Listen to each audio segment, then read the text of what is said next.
I got 834 people to respond to a behemoth of a needs analysis survey. Here are the steps that we devised to increase our response rate to get data for a comprehensive needs analysis survey. So setting a little bit of context before we get into how we actually did this. So at the time I was working for Amazon for a team of about 1,600 people globally, but only 1,241 of those folks were full-time employees, including our VP. So throughout this video, I'm going to use real numbers because I was in charge of analyzing the data. So I know exactly how many people responded and how many people we distributed the survey to. And that is important. That data, those numbers matter. We'll talk about that here in a minute. So for starters, before I get into the specifics for how we actually got 834 respondents, it's important to set the stage because as we continue working together, you'll hear me repeat the same message over and over again. Whenever you're creating a program, process, survey, or brainstorming and implementation, you always need to start from your intended end result. So here are 3 bits of context. So in the case of a needs analysis survey, there are several things that you need to think about before you even start putting the questions together. And this was also our starting point in how we even designed this survey. So first, what data do you actually need? So the answer to this question will drive how you build the survey or survey design, the questions that you ask in the survey, which is the data that you collect, and in many cases, your messaging to stakeholders or your survey audience. So in our case, we were rolling into our 3rd year established in the organization, and we had never done an org-wide needs analysis geared toward the learning needs of our population, which was both managers and individual contributors. So part of the reason that our survey ended up being a literal behemoth of a survey was because we had one shot to capture all the data that we need to set the stage for our learning programs going forward. And then second, so how will you analyze the data, or who will analyze the data? So stemming from the last question, not only do you need to know what data that you need, but also you need to brainstorm and think through how will you actually take a survey question response and put that into data form? Or how will you possibly engage the help of data scientists? And I'll tell you that we did not have the budget to call in the help of data engineers or scientists to help us analyze the data. So I knew that whatever data that we collected from that survey, me personally, needed to be able to quickly and effectively analyze that data in such a way that we could then glean actionable next steps and report those directions back to leadership. And let me tell you, I am not a data scientist. I can get by on Excel, slowly. So all of my anticipated data analysis needed to be simple, and I had to think through and even create a small test survey to see the backend raw data export to see how the data looks on the backend. So again, I'll reiterate to this point again, you need to start with your end results and work backward to make sure that it's feasible for you. If I had created a survey with such complex raw data that it took me a month to analyze it, we would have been dead in the water. And there's another reason for this. I had to explain to our leadership team when we presented our plan for our survey, what kind of data they were going to see as a result of our survey and when they could expect those results. So again, work backward from what you need to achieve and build with the end result in mind. Do I sound like a broken record yet?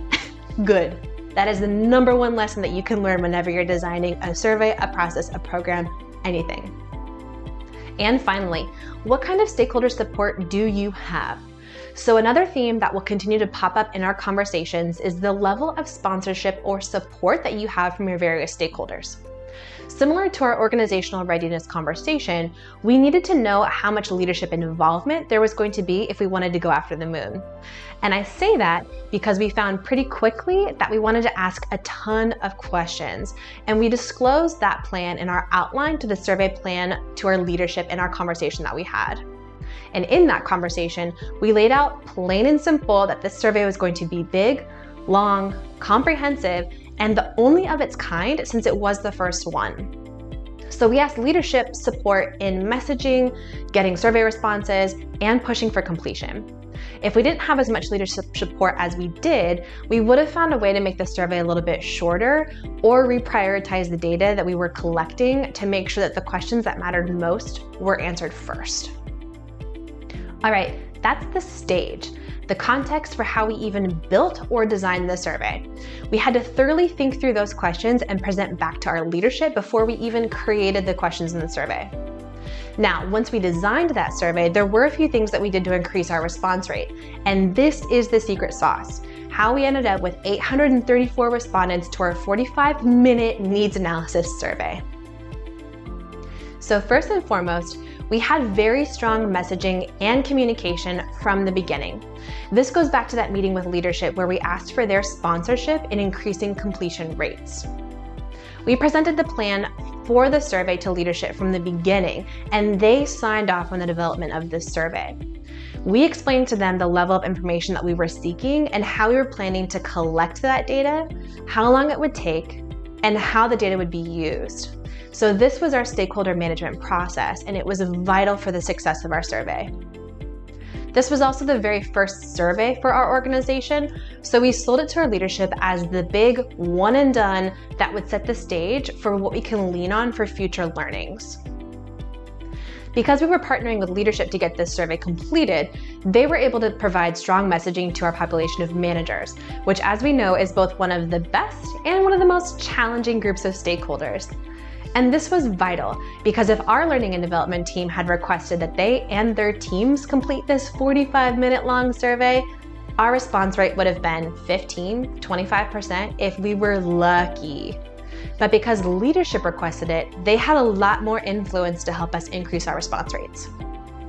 We also offered a recommendation that leadership suggest managers set aside team meeting time during that survey timeframe and have all of their teams complete the survey during those team meetings as a way to carve out time to prioritize completion. And next, we had an accountability mechanism. So our survey was open for 2 full weeks to capture as many people as possible. Throughout the 2 weeks the survey was open, we sent completion reports every 2 days so that our directors and VP could send follow-up reminders and communications to their teams to increase completion and ensure we were prioritizing this survey. However, this meant that we needed to have a mechanism to quickly assess how many people had completed from their organization to create reports every other day. This was another aspect that we had to think through before we even distributed the survey. We had to find a consistent process to pull data related to the number of full-time employees under each director in the organization. So we were able to pull that data every couple of days and pop that data into a report for leadership. And having that accountability was highly successful in regards to increasing completion rates for this huge survey. And I will say it took active and prioritized collaboration from both our learning and development team and our leadership to ensure the organization was held accountable for completing that survey. And then third, intentional survey design. So as I mentioned, we knew this survey was going to be huge. It was going to take a lot of time and people were going to get tired midway through. This survey was roughly 115 questions and was distributed to managers, individual contributors, program managers, directors, and VPs alike. But not everyone completed all those questions. The survey was designed in tracks to make sure that the questions were relevant for each person. And this was very intentional because creating tracks for each type of employee allowed us to make the survey as short as possible for each person. So we did everything that we could to at least make sure that the survey was manageable with intentional survey design with the user experience in mind. And then finally, another way to increase survey response rates was to provide an incentive wherever we were able to. So at Amazon, we created a little I completed it award for each person that completed our survey, which they were able to display for the entire organization to see. And then we also offered a gift card to any director who got the highest % respondents for their organization. And we were lucky that our space was a little competitive. So don't underestimate the power of a little friendly competition to drive completion or adoption of your initiatives or programs. Outside of those physical incentives, we also assured employees through messaging that our survey was anonymous, which is really helpful for gaining truer insights. But we listed an option at the end for our employees to provide their name in case they wanted to partner with us going forward in helping us build out our training programs as they related to the results of this needs analysis survey. We wanted to maintain a collaboration and give them a chance to participate if they wanted, which I personally think helped to earn trust that this survey wasn't just for them to complete and then they'd never hear from us again. We really wanted to create actionable steps from this data and include anyone who wanted to support our efforts going forward. So all in all, we did it.